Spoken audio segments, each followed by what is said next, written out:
So the trailer for Spider-Man Far From Home has been on the internet for a while, and fans are hyped for this new installation in the Spider-Man series. But how does a leafy green vegetable relate to Spider-Man overcoming his personal conflict of moving on after Iron Man's death? Let us find out!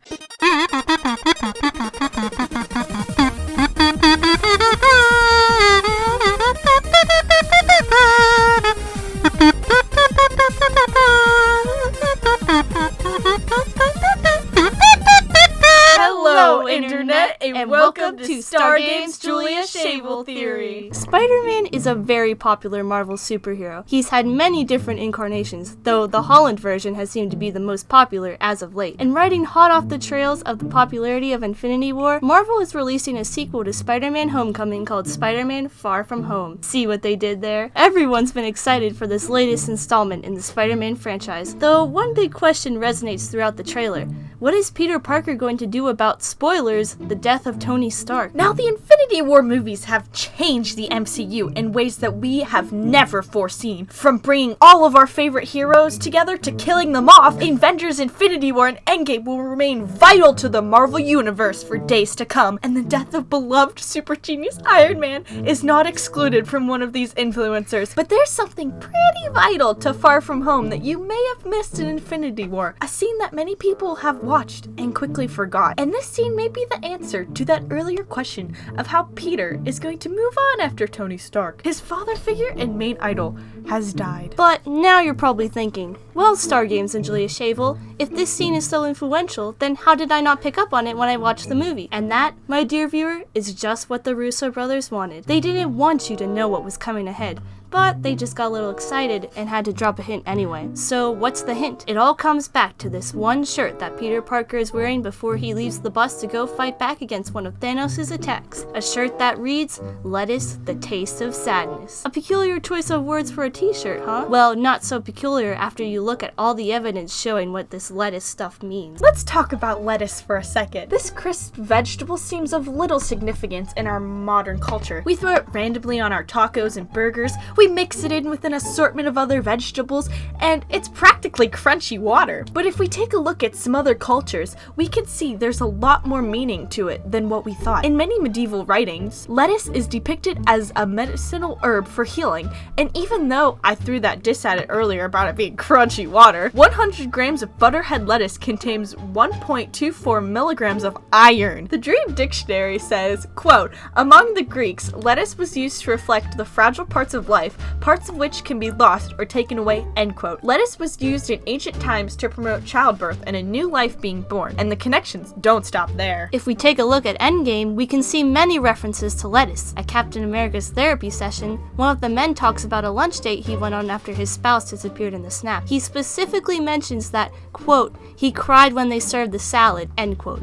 He cried as they were serving the salads. Again, when Fat Thor is visiting a past version of his mother, she tells him that he needs to get back in shape and, to quote her, "eat a salad."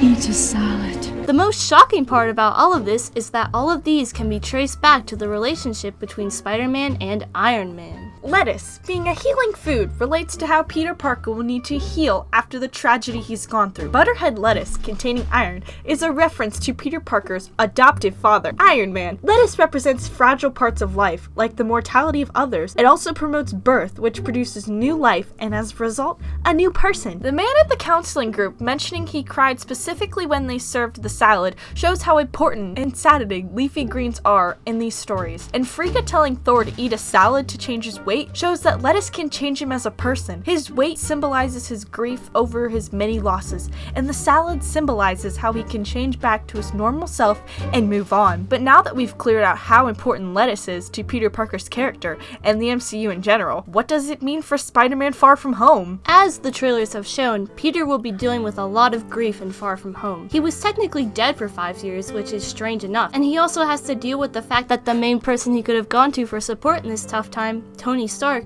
is dead. Let's take a look at the Kubler-Ross model, which shows the 5 stages of grief that Spider-Man will most likely go through and how all of this will be represented through lettuce. Stage 1. Denial. Lettuce will be used to represent Peter's denial by having him refuse any offering of lettuce he gets. He's metaphorically pushing away any talk or memories of Tony Stark. The scene will go a little something like this. Hey, you okay, man? Yeah, I'm fine. I know having to say goodbye. It's hard. We can get some food and talk about it. I know you like Caesar salad. No, I don't want any salad. I'm just in the mood for something else. Okay, if that's what you'd rather have. Stage 2. Anger. In this stage, Peter will show his frustration with his loss by complaining that he didn't get the right salad, showing that he feels his life isn't right without Tony Stark. And here are your salads. Thank you. Where are the croutons? Oh, I could bring some out for you. Please, I need the croutons! Give them to me! I'm sorry, I'm so sorry! Peter! Stage 3. Bargaining. To cope with his loss, Peter will try to make it seem less permanent than it actually is. He'll do this by covering up the sad taste of the lettuce with dressings and toppings, and in turn try to diminish Iron Man's death. I have some dressings if you want. Thanks, man. You really like your toppings. It just makes the taste less sad. Stage 4. Depression. At this stage, the fact that Tony Stark is gone will sink in for Peter. He will break down over the fact that all of the lettuce, aka Iron Man, is gone. This is also the scene of Happy and Peter that was shown in the trailer. And it's just been really hard not having Mr. Stark here anymore. I'm sorry, Happy. I shouldn't be bothering you so much, but is there anything to eat? Maybe lettuce? We're all out of lettuce. We're all... Stage 5. Acceptance. Peter will finally realize that Tony's gone, and there's nothing he can do about it, but he can still cherish the times he had together with his adoptive father. The movie will use lettuce to show this by having Peter learn again that there's no lettuce left for him. This time, though, he accepts it and moves on. Hey, Ned, you got some lettuce? Sorry, we're all out. Oh, I must have eaten it all when I had that salad today. Man, that was a good lunch. And with that, Peter will have completed his cycle of grief. He will taste sadness no more. Food is very important in our modern world. It plays a big role in culture's survival and bringing people together. As BuzzFeed says, quote, "Make yourself a cup of frozen yogurt and we'll correctly guess your zodiac sign," end quote. Our taste in food says something about us, and for Spider-Man, his taste in salad says how he feels about the loss of Tony Stark. Marvel has been trying to tell us this since the beginning. The references in Endgame, what lettuce represents in various cultures, and most of all, Peter Parker's shirt. All of these clues have been working together to foreshadow the events of the latest Spider-Man movie, Spider-Man Far From Home. But hey, that's just a theory. A Star Games Julia Shavel theory. And cut! Again, when Fat Thor is visiting a...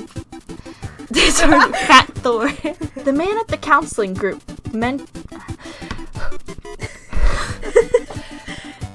The man at the Oh, bye. That was very true. Only the best for Star Games.